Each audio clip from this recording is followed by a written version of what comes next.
दिल्ली विधानसभा चुनाव में आम आदमी पार्टी की करारी हार के बाद आखिर अरविंद केजरीवाल के मन में चल क्या रहा है? क्या पंजाब से राज्यसभा जाएंगे अरविंद केजरीवाल? तो आइए हम आपको बताते हैं आखिर ये सभी सवाल क्यों उठ रहे हैं। साथ ही बताएंगे कि दिल्ली के पूर्व मुख्यमंत्री अरविंद केजरीवाल के राज्यसभा जाने की अटकलों पर आप और बीजेपी ने क्या कुछ कहा है। दरअसल दिल्ली की सत्ता से दूर होने के बाद आम आदमी पार्टी की राजनीति को लेकर अलग अलग तरह के कयास लगाए जा रहे हैं और इस बीच कुछ मीडिया रिपोर्ट में दावा किया जा रहा है कि आप संयोजक अरविंद केजरीवाल पंजाब से राज्यसभा जा सकते हैं। इस खबर को उस समय और हवा मिल गई जब आम आदमी पार्टी ने लुधियाना पश्चिम उपचुनाव के लिए बुधवार को राज्यसभा सदस्य संजीव अरोड़ा का नाम घोषित किया। संजीव अरोड़ा को उपचुनाव में उम्मीदवार बनाए जाने से इस बात की चर्चा और तेज हो गई है कि क्या आम आदमी पार्टी उनकी जगह अरविंद केजरीवाल को पंजाब से राज्यसभा भेजेगी। ऐसा इसलिए क्योंकि अरोड़ा 2022 में पंजाब से राज्यसभा के लिए चुने गए थे। उनका कार्यकाल 2028 में खत्म होगा। राज्यसभा सदस्य का कार्यकाल 6 साल का होता है। चुनाव लड़ने के लिए उन्हें राज्यसभा से इस्तीफा देना होगा और अगर वो इस्तीफा देते हैं तो उनकी खाली राज्यसभा सीट केजरीवाल को दी जा सकती है। हालांकि आम आदमी पार्टी ने राज्यसभा के लिए अरविंद केजरीवाल को उम्मीदवार बनाए जाने की सभी संभावनाओं से इनकार किया है। आपको बता दें कि साल 2022 के विधानसभा चुनावों में जीते आम आदमी पार्टी के नेता गुरप्रीत सिंह गोगी के निधन के बाद ये सीट खाली हुई थी। इस सीट पर आने वाले कुछ वक्त में उपचुनाव होने हैं, जिसके लिए आम आदमी पार्टी ने राज्यसभा सदस्य संजीव अरोड़ा के नाम का ऐलान करके सभी को चौंका दिया है। पार्टी का कहना है कि संजीव अरोड़ा को इसलिए उम्मीदवार बनाया गया है क्योंकि वो लुधियाना के ही रहने वाले हैं और एक समाज सेवी हैं और बहुत लंबे समय से वहां काम कर रहे हैं। लुधियाना पश्चिम उपचुनाव के लिए टिकट मिलने के बाद संजीव अरोड़ा ने कहा कि मैं आम आदमी पार्टी के नेतृत्व का आभारी हूं कि उन्होंने मुझ पर विश्वास जताया और लुधियाना पश्चिम उपचुनाव लड़ने का मौका दिया। अपने गृहनगर से गहराई से जुड़े होने के नाते मैं अपने लोगों की सेवा करने के लिए प्रतिबद्धता और ईमानदारी के साथ आगे बढ़ने की आशा करता हूं। वहीं संजीव अरोड़ा की उम्मीदवारी पर अब राजनीति भी शुरू हो गई है। बीजेपी और कांग्रेस ने केजरीवाल पर निशाना साधते हुए कहा कि वो सत्ता पाने के लिए कुछ भी कर सकते हैं। दिल्ली सरकार में मंत्री आशीष सूद ने कहा कि अरविंद केजरीवाल सत्ता के लोभी हैं, उनका शीश महल के बिना रहना बहुत कठिन है। देखिए, केजरीवाल जी सत्ता के लोभी हैं।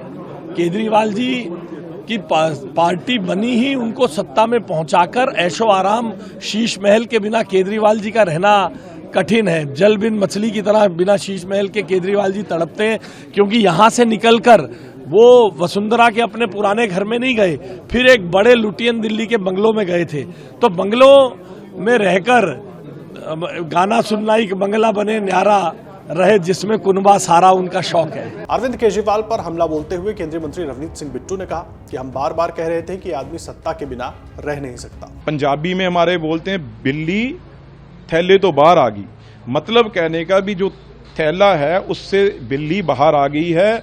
बिल्ली मतलब केजरीवाल उस थैले से बाहर आ गया है। यही बात हम बार बार कह रहे थे भी ये आदमी ताकत के बगैर कभी रह नहीं सकता। इसीलिए तो ये सब कुछ, ये तो अन्ना हजारे जो मूवमेंट थी वो सारी ताकत के लिए खा गया। आज इसने देखो इतना बड़ा, मैंने कभी धोखा देखा नहीं। जो एमएलए वहां पे, क्योंकि उनकी गोली लगने से उनकी हत्या हुई और वो एमएलए जिसके अभी 2 साल पड़े थे, इनको तो मौका मिल गया, अभी उसकी हत्या हो गई। अब कैसे सीट खाली करवानी है, क्योंकि अगर उनके परिवार को, क्योंकि उनके वाइफ भी हैं, वो भी बहुत लंबे चिर से 3 बार काउंसलर रहे हैं और वो टिकट मांग रहे थे, लेकिन इनको कोई नहीं भी हमारा एमएलए एक मर गया, गोली लगने उसके परिवार में मातम छाया हुआ है, वो नहीं। गुरप्रीत गोगी जी को उनको नहीं, जो लोगों की डिमांड थी। पर ये देखा भी किस तरीके से, अगर तो ये संजीव अरोड़ा जी पहले तो बनेंगे नहीं। अगर एमएलए बन गए तो एमएलए एमपी 2 चीजें तो रखेंगे नहीं, एमपी केजरीवाल जान जाएंगे। अगर एमएलए की सीट अरोड़ा साहब हार गए तो उनको कहेंगे भी आप तो एमएलए की सीट नहीं जीत सकते, भी एमपी इतनी बड़ी चीज आपको क्यों दें। तो दोनों चित भी और सब पट भी, ये दोनों चीजें हैं जो वो केजरीवाल जी की हैं। इतना ही नहीं, आपके राज्यसभा सांसद स्वाति मालीवाल ने भी केजरीवाल पर तंज कसा है। स्वाति ने ट्वीट करके कहा, कुर्सी के लिए कभी दिल्ली का बेटा, कभी हरियाणा का लाल और अब पंजाब दा पुत्र। वहीं पंजाब कांग्रेस अध्यक्ष और सांसद अमरिंदर सिंह राजा वड़िंग ने कहा कि अरविंद केजरीवाल के पास अब कोई जगह नहीं है। वो विधायक का चुनाव हार गए हैं, दिल्ली में बीजेपी की सरकार बन गई है, अब उनके पास कोई विकल्प नहीं है, वो राज्यसभा जाएंगे। कैसे क्या दिखता है, ये भी एक जैसे कोई और कंटेस्टेड कैंडिडेट चुनाव लड़ता वैसे ही है, लेकिन वो मेरे को लगता है हमें तो इस बात से कोई फर्क नहीं पड़ेगा, चाहे वो संजीव जी आ जाए चाहे कोई और आ जाए। सर, राज्यसभा सीट खाली होगी, ये अटकलें चल रही हैं कि वो केजरीवाल जी को दी जा सकती है, उस पे कोई दी नहीं जा सकती, वो देंगे।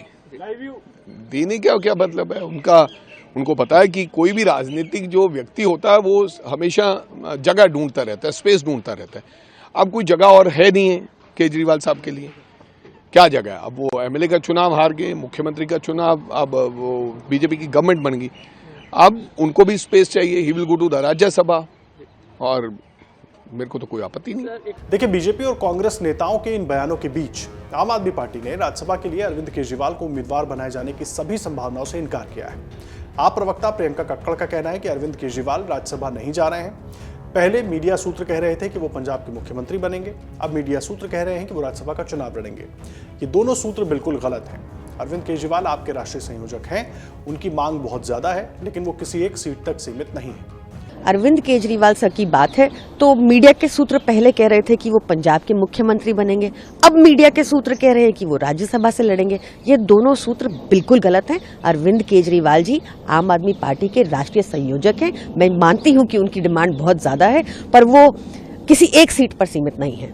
देखिए, ये एक ओपन सीक्रेट था कि वो वहां के लिए बेस्ट एलिजिबल कैंडिडेट है, तो इस बात को इससे ना जोड़ा जाए, और मैं आपके सूत्रों का सिरे से खंडन करती हूँ। अरविंद केजरीवाल राज्यसभा नहीं जा रहे हैं? बिल्कुल नहीं जा रहे हैं। आगे में भी किसी और सीट से या कहीं और से? ऐसा कुछ भी नहीं है। अरविंद केजरीवाल जी की बहुत ज्यादा डिमांड है, हमें ये पता है, पर अरविंद केजरीवाल जी सिर्फ एक सीट पर सीमित वाले व्यक्ति नहीं हैं, वो पूरे देश के हैं। आपको बता दें कि आम आदमी पार्टी के राष्ट्रीय संयोजक अरविंद केजरीवाल को दिल्ली विधानसभा चुनाव में हार का सामना करना पड़ा, और इसके साथ ही पार्टी को 70 में से 22 सीटें मिली। दिल्ली में बीजेपी ने इस बार सरकार बनाई है। केजरीवाल 2013 से नई दिल्ली विधानसभा सीट से विधायक चुने जा रहे थे और दिल्ली के मुख्यमंत्री भी रहे। 2025 के विधानसभा चुनाव में बीजेपी के प्रवेश वर्मा ने अरविंद केजरीवाल को नई दिल्ली विधानसभा सीट से 4000 से ज्यादा वोटों से हरा दिया, और इसके बाद से ही चर्चाएं शुरू हो गई थी कि वो राज्यसभा का रुख कर सकते हैं। अरविंद केजरीवाल अभी किसी संवैधानिक पद पर नहीं है, बल्कि वो पार्टी के संयोजक हैं। माना जा रहा है कि अरविंद केजरीवाल जब राज्यसभा जाएंगे तब पार्टी बीजेपी का आक्रामकता से मुकाबला करेगी। केजरीवाल राज्यसभा में भी बीजेपी को घेर सकते हैं और विपक्ष के लिए फायदेमंद साबित हो सकते हैं। हालांकि दिल्ली विधानसभा चुनाव में हार के बाद अरविंद केजरीवाल एकदम शांत हैं, और ऐसे में अब देखना यह है कि क्या पंजाब से अरविंद केजरीवाल राज्यसभा जाते हैं या नहीं।